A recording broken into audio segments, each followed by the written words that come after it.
dunia masih menyimpan misteri. Salah satunya adalah teori bahwa Buddha sebenarnya adalah Nabi Zulkifli dan sudah meramal kedatangan Nabi Muhammad SAW. Tidak hanya itu, teori bahwa Buddha sebenarnya adalah Nabi Zulkifli juga didukung dengan ramalannya tentang kedatangan Nabi Muhammad. Bahkan banyak juga yang menyebut bahwa Buddha sebenarnya adalah Nabi Zulkifli karena memiliki banyak kesamaan secara sifat dan kepribadian. Jadi, benarkah Buddha Gautama adalah Nabi Zulkifli? Mari kita telusuri lebih dalam fakta-faktanya. Pembahasan tentang Nabi Zulkifli memang menarik, apalagi ada sebagian kelompok yang percaya bahwa dia adalah Buddha. Nabi Zulkifli adalah satu di antara 25 nabi yang wajib diketahui oleh umat Islam. Meski demikian, kisahnya tidak diceritakan secara jelas di dalam Al-Quran kecuali hanya nama dan sifatnya saja. Penyebutan nama dan sifatnya itu pun hanya sebanyak 2 kali saja, yakni pada surat Al-Anbiya dan Sa'ad. Dan ingatlah kisah Ismail Idris dan Zulkifli, mereka semua termasuk orang-orang yang sabar dan kami masukkan mereka ke dalam rahmat kami. Sungguh mereka termasuk orang-orang yang soleh. Dan ingatlah Ismail Ilyasa dan Zulkifli, semuanya termasuk orang-orang yang paling baik. Al-Quran Sa'ad ayat 48. Dari 2 ayat ini jelas bahwa Allah menggambarkan Nabi Zulkifli sebagai orang sabar, saleh, dan paling baik. Penggambaran tentang sosok Nabi ini pasti bukan tanpa alasan, karena dalam lembaran sejarah masa lampau, Zulkifli pernah diuji dengan kekuasaan dan merasakan bagaimana beratnya menjadi seorang raja sekaligus Nabi.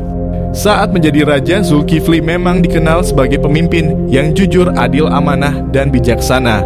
Ia lebih mementingkan kehidupan rakyatnya daripada diri dan keluarganya sendiri. Ia pun tak pernah lalai dalam menjalankan tugas dan tanggung jawab kepemimpinannya, serta selalu memastikan kebutuhan rakyatnya terpenuhi secara adil tanpa memandang golongan. Selain itu, dia juga dikenal sebagai pemimpin yang teguh, selalu memenuhi janji, dan sabar dalam menghadapi setiap masalah. Lalu bagaimana dengan dugaan yang menganggap bahwa Nabi Zulkifli adalah sang Buddha?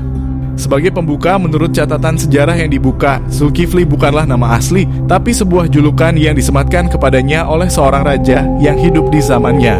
Dia memiliki nama asli Bashar namun diganti oleh raja karena berhasil menyelesaikan amanah untuk berpuasa di siang hari, sholat di malam hari, dan sabar menahan amarah.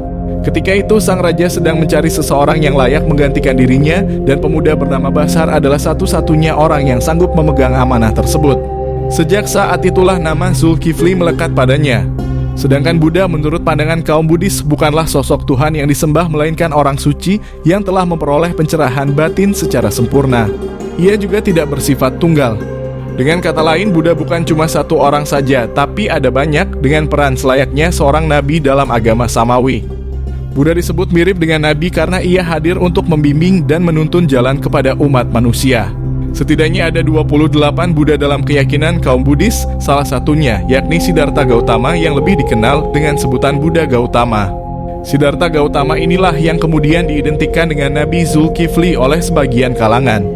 Dugaan mereka nama Zulkifli tak lain adalah sebutan dari Kapilavatthu, yaitu nama tempat di mana Gautama muda dilahirkan. Untuk menguatkannya, sebagian kalangan pun mengaitkannya dengan keterangan yang tertulis di dalam Al-Quran. Demi buah tin dan buah zaitun, demi gunung Sinai dan demi negeri Mekah yang aman ini, sungguh kami telah menciptakan manusia dalam bentuk yang sebaik-baiknya. Al-Quran Surat At-Tin ayat 1 hingga 4. Mereka menganggap buah tin sebagai pohon badi yang diyakini menjadi tempat di mana Buddha Gautama mencapai pencerahan sempurna melalui proses semedi. Adapun buah zaitun, bukit Sinai dan kota Mekah masing-masing dihubungkan kepada Nabi Isa serta Muhammad. Terlepas dari adanya anggapan soal Nabi Zulkifli yang diklaim sebagai Buddha, yang pasti Nabi Zulkifli adalah seorang Muslim. Sebab dalam sejarah kenabian mulai dari Adam sampai Muhammad, semuanya mengajarkan nilai yang sama, yakni menyembah dan berserah diri kepada Tuhan yang satu, Allah SWT. Adapun perbedaan mereka hanya pada ranah syariat saja.